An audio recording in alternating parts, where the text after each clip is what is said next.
a little bit of channel babble because I've had a couple wobbly pops. And I'm going to turn up the brightness on my cheap China crap. Very. And I want to talk about a couple things in upcoming videos. One of which being superhet design. This is a SWL40 Plus QRP transceiver board. The green board there is. I want to talk about some of the modifications I've done. I want to talk a little bit more about QRP design. And another thing I want to get back to is restoring vintage All-American 5 radios, that being a airline model 96BR 666A farm radio.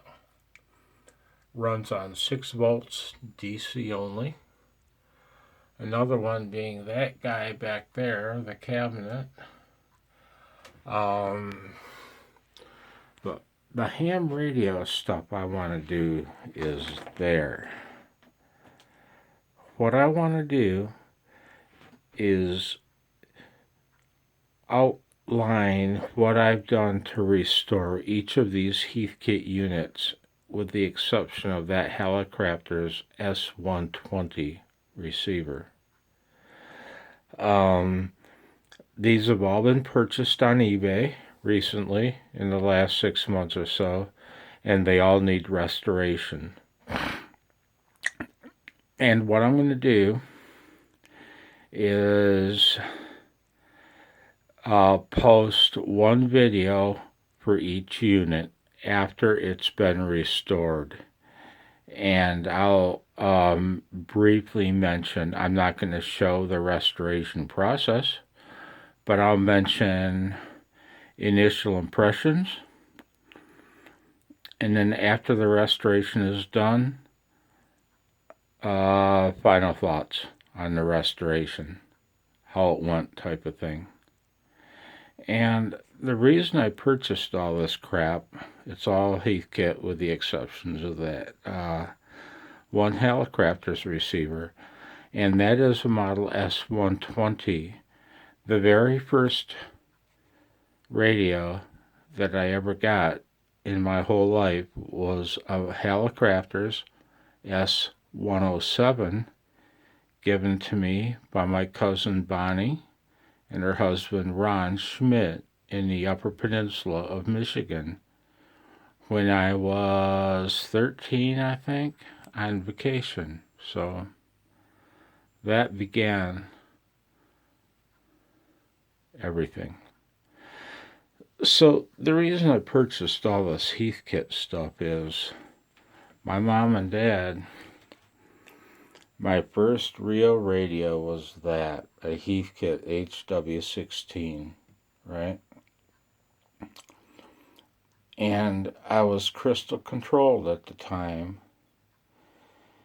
And the reason I purchased it was because it was my first ham radio transmitter / receiver, to be more correct. It has a receiver with a crystal controlled or VFO controlled transmitter. The VFO does not control transmit frequency. So that was to be my proud new novice in 1970 radio. And I upgraded a year later to General, and so I purchased a Heathkit model HR10B receiver, a Heathkit model HR10 VFO, and DX60 transmitter. so that I, as the proud new general in 1971, could operate. Phone. AM. 60 watts RMS CW. I'll be lucky to get 15 watts carrier.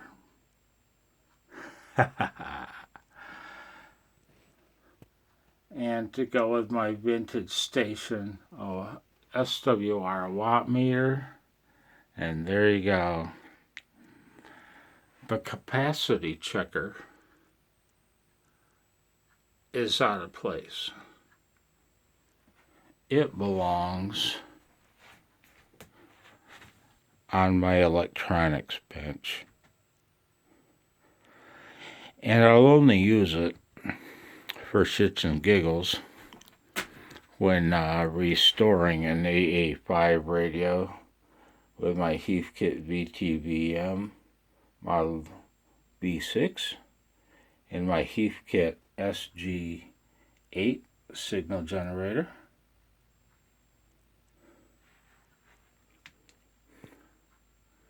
You want to see a hoot? Check this out, man. I didn't have a frequency counter. I found that one on eBay for 99 cents plus shipping, plus $8 for shipping. Is that awesome? Before you clown on me, all I use it for is to check the SG8 signal generator 455 kilohertz output when aligning a radio. Before you clown on me. Wait till we talk about that.